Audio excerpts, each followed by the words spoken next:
Shalom sahabat Gebada, apa kabar hari ini? Senang sekali dapat bertemu dengan saudara-saudari semua dalam gerakan baca dengar Alkitab atau Gebada.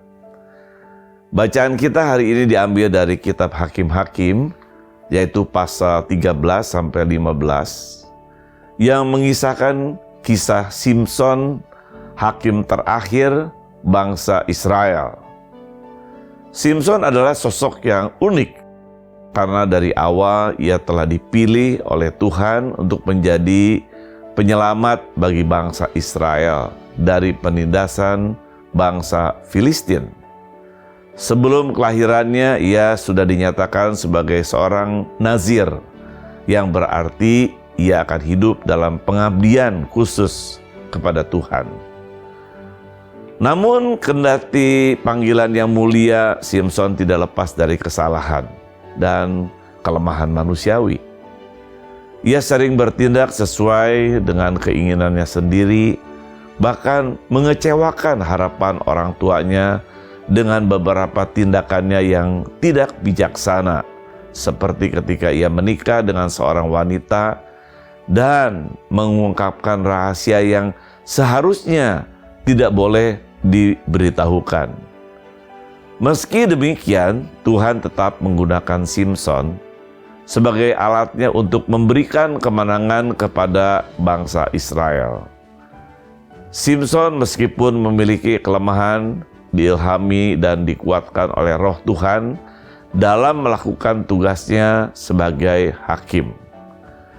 Dari kisah Simson, kita dapat memahami bahwa Tuhan sering menggunakan orang-orang yang lemah dan tidak sempurna untuk melaksanakan rencananya.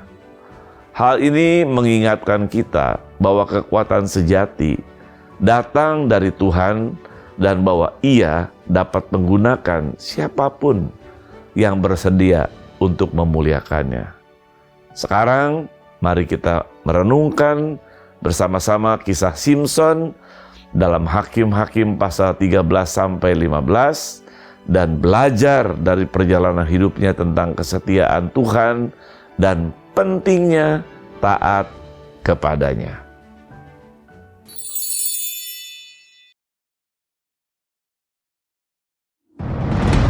Orang Israel melakukan pula apa yang jahat di mata Tuhan. Sebab itu Tuhan menyerahkan mereka ke dalam tangan orang Filistin 40 tahun lamanya. Pada waktu itu, ada seorang dari Zorah, dari keturunan orang Dan, namanya Manoah. Istrinya mandul, tidak beranak. Dan malaikat Tuhan menampakkan diri kepada perempuan itu, dan berfirman kepadanya, demikian. Memang engkau mandul, tidak beranak, tetapi engkau akan mengandung dan melahirkan seorang anak laki-laki. Oleh sebab itu peliharalah dirimu, jangan minum anggur atau minuman yang memabukkan, dan jangan makan sesuatu yang haram. Sebab engkau akan mengandung dan melahirkan seorang anak laki-laki. Kepalanya takkan kena pisau cukur, sebab sejak dari kandungan ibunya, anak itu akan menjadi seorang nazir Allah, dan dengan dia akan mulai penyelamatan orang Israel dari tangan orang Filistin. Kemudian perempuan itu datang kepada suaminya dan berkata, telah datang kepadaku seorang abdi Allah, yang rupanya sebagai rupa malaikat Allah, amat menakutkan. Tidak kutanyakan dari mana datangnya, dan tidak juga diberitahukannya namanya kepadaku. Tetapi ia berkata kepadaku, engkau akan mengandung dan melahirkan seorang anak laki-laki. Oleh sebab itu, janganlah minum anggur atau minuman yang memabukkan, dan janganlah makan sesuatu yang haram.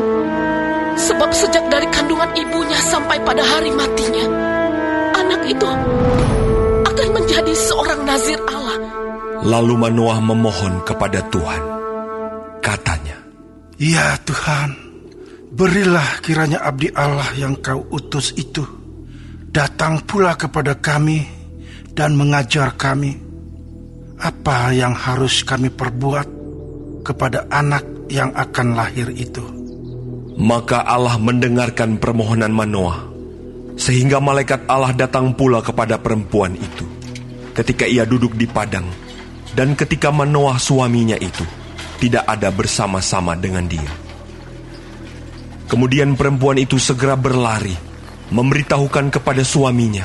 Katanya kepadanya, "Orang yang datang kepadaku baru-baru ini menampakkan diri pula kepadaku." Lalu bangunlah Manoah dan mengikuti istrinya. Setelah sampai kepada orang itu, berkatalah ia kepadanya, "Engkaukah orang yang telah berbicara kepada perempuan ini?" Jawabnya, Benar. Lalu kata Manoah, "Dan apabila terjadi yang kau katakan itu, bagaimanakah nanti cara hidup anak itu dan tingkah lakunya?" Jawab malaikat Tuhan itu kepada Manoah, Perempuan itu harus memelihara diri terhadap semua yang kukatakan kepadanya. Janganlah ia makan sesuatu yang berasal dari pohon anggur. Anggur atau minuman yang memabukkan tidak boleh diminumnya, dan sesuatu yang haram tidak boleh dimakannya. Ia harus berpegang pada segala yang kuperintahkan kepadanya. kata Manoah kepada malaikat Tuhan itu, "Perkenankanlah kami menahan engkau di sini, supaya kami mengolah anak kambing bagimu." Tetapi jawab malaikat Tuhan itu kepada Manoah, Sekalipun engkau menahan aku di sini, hidanganmu itu tidak akan kumakan. Tetapi jika engkau hendak mengolahnya menjadi korban bakaran, persembahkanlah itu kepada Tuhan. sebab Manoah tidak mengetahui bahwa dia itu malaikat Tuhan. Kemudian berkatalah Manoah kepada malaikat Tuhan itu, "Siapakah namamu? Sebab apabila terjadi yang kau katakan itu, maka kami hendak memuliakan engkau." Tetapi jawab malaikat Tuhan itu kepadanya, Mengapa engkau juga menanyakan namaku? Bukankah nama itu ajaib? Sesudah itu Manoah mengambil seekor anak kambing dan korban sajian, lalu mempersembahkannya kepada Tuhan di atas batu. Lalu diperbuatnya keajaiban, sementara Manoah dan istrinya memandanginya. Sedang nyala api itu naik ke langit dari mezbah, maka naiklah malaikat Tuhan dalam nyala api mezbah itu. Ketika Manoah dan istrinya melihat hal ini, sujudlah mereka dengan mukanya sampai ke tanah. Sejak itu malaikat Tuhan tidak lagi menampakkan diri kepada Manoah dan istrinya. Maka taulah Manoah bahwa dia itu malaikat Tuhan.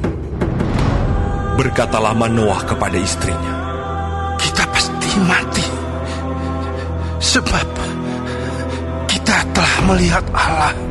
Tetapi jawab istrinya kepadanya, Seandainya Tuhan hendak membunuh kita, maka tidaklah ia menerima korban bakaran dan korban sajian dari tangan kita. Dan tidaklah ia memperlihatkan semuanya itu kepada kita. Dan tidaklah ia memperdengarkan hal-hal yang demikian kepada kita pada waktu sekarang ini. Lalu perempuan itu melahirkan seorang anak laki-laki dan memberi nama Simson kepadanya. Anak itu menjadi besar dan Tuhan memberkati dia. Mulailah hatinya digerakkan oleh Roh Tuhan di Mahanedan, yang terletak di antara Sora dan Esitao.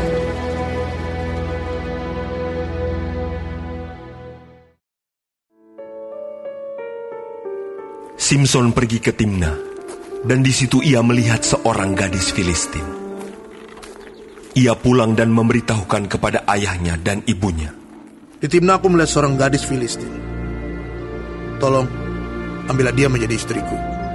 Tetapi ayahnya dan ibunya berkata kepadanya, "Tidak adakah di antara anak-anak perempuan sanak saudaramu, atau di antara seluruh bangsa kita seorang perempuan sehingga engkau pergi mengambil istri dari orang Filistin, orang-orang yang tidak bersunat itu.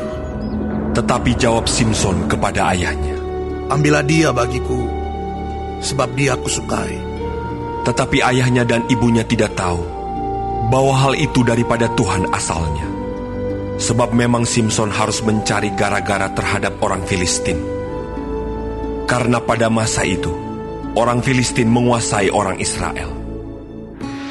Lalu pergilah Simson beserta ayahnya dan ibunya ke Timna. Ketika mereka sampai ke kebun-kebun anggur di Timna, maka seekor singa muda mendatangi Simson dengan mengaum. Pada waktu itu, berkuasalah roh Tuhan atas dia, sehingga singa itu dicabiknya, seperti orang mencabik anak kambing, tanpa apa-apa di tangannya. Tetapi tidak diceritakannya kepada ayahnya atau ibunya apa yang dilakukannya itu. Maka pergilah ia ke sana, lalu bercakap-cakap dengan perempuan itu, sebab Simson suka kepadanya. Setelah beberapa waktu, kembalilah ia ke sana untuk kawin dengan perempuan itu. Dan ketika ia menyimpang dari jalan untuk melihat bangkai singa itu, tampaklah ada kawanan lebah pada kerangka singa itu, dan juga madu. Dikeruknya madu itu ke dalam tangannya, dan sambil memakannya ia berjalan terus. Kemudian pergilah ia kepada ayahnya dan ibunya, dan memberikannya juga kepada mereka. Lalu mereka memakannya. Tetapi tidak diceritakannya kepada mereka bahwa madu itu dikeruknya dari kerangka singa. Setelah ayahnya pergi kepada perempuan itu, Simson mengadakan perjamuan di sana, sebab demikianlah biasanya dilakukan orang-orang muda. Ketika mereka melihat dia, dipilihlah 30 orang kawan untuk menemani dia. Kata Simson kepada mereka, Aku mau mengatakan suatu teka-teki kepada kamu. Jika kamu dapat memberi jawabnya yang tepat kepadaku dalam 7 hari selama perjamuan ini berlangsung dan menebaknya, maka aku akan memberikan kepadamu 30 pakaian lenan dan 30 pakaian kebesaran. Tetapi jika kamu tidak dapat memberi jawabnya kepadaku, maka kamulah yang harus memberikan 30 pakaian dalam dan 30 pakaian kebesaran kepadaku. kata mereka kepadanya. Katakanlah teka-tekimu itu, supaya kami dengar. Lalu katanya kepada mereka, Dari yang makan, keluar makanan. Dari yang kuat, keluar manisan. ada 3 hari lamanya, mereka tidak dapat memberi jawab teka-teki itu. Pada hari ke-7, berkatalah mereka kepada istri Simson, Bujuklah suamimu, supaya diberitahukannya kepada kami jawab teka-teki itu. Kalau tidak, kami akan membakar engkau beserta seisi rumah ayahmu. Apakah engkau mengundang kami untuk membuat kami menjadi miskin? Tidak, bukan? Lalu menangislah istri Simson itu sambil memeluk Simson. Katanya, Engkau benci saja kepadaku dan tidak cinta kepadaku. Suatu teka-teki kau katakan kepada orang-orang sebangsaku, tetapi jawabnya tidak kau beritahukan kepadaku. sahutnya kepadanya, Sedangkan kepada ayahku dan ibuku tidak kuberitahukan. Masakan kepada engkau akan kuberitahukan. Tetapi istrinya itu menangis di sampingnya selama ke-7 hari mereka mengadakan perjamuan itu. Pada hari yang ke-7, diberitahukannya kepadanya, karena ia merengek-rengek kepadanya. Kemudian perempuan itu memberitahukan jawab teka-teki itu kepada orang-orang sebangsanya. Lalu pada hari yang ke-7 itu, sebelum matahari terbenam, berkatalah orang-orang kota itu kepadanya, Apakah yang lebih manis daripada madu? Apakah yang lebih kuat daripada singa? sahutnya kepada mereka, Kalau kamu tidak membajak dengan lembu betinaku, pasti kamu tidak menebak teka-tekiku. Maka berkuasalah roh Tuhan atas dia. Lalu pergilah ia ke Askelon, dan dibunuhnya 30 orang di sana. Diambilnya pakaian mereka, dan diberikannya pakaian-pakaian kebesaran itu kepada orang-orang yang dapat memberi jawab teka-teki itu. Tetapi amarahnya masih juga bernyala-nyala. Lalu pulanglah ia ke rumah ayahnya. Maka diberikanlah istri Simson itu kepada kawannya, bekas pengiringnya.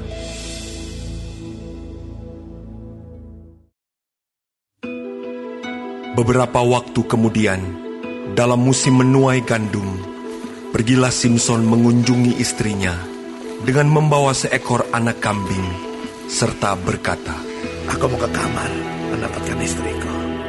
tetapi ayah perempuan itu tidak membiarkan dia masuk. Kata ayah perempuan itu, Aku telah menyangka bahwa engkau benci sama sekali kepadanya. Sebab itu aku memberikannya kepada kawanmu. Bukankah adiknya lebih cantik daripadanya? Baiklah kau ambil itu bagimu sebagai gantinya. Lalu kata Simson kepadanya, Sekali ini, aku tidak bersalah terhadap orang Filistin apabila aku mendatangkan celaka kepada mereka. Maka pergilah Simson, ditangkapnya 300 anjing hutan, diambilnya obor, diikatnya ekor dengan ekor, dan ditaruhnya sebuah obor di antara tiap-tiap 2 ekor.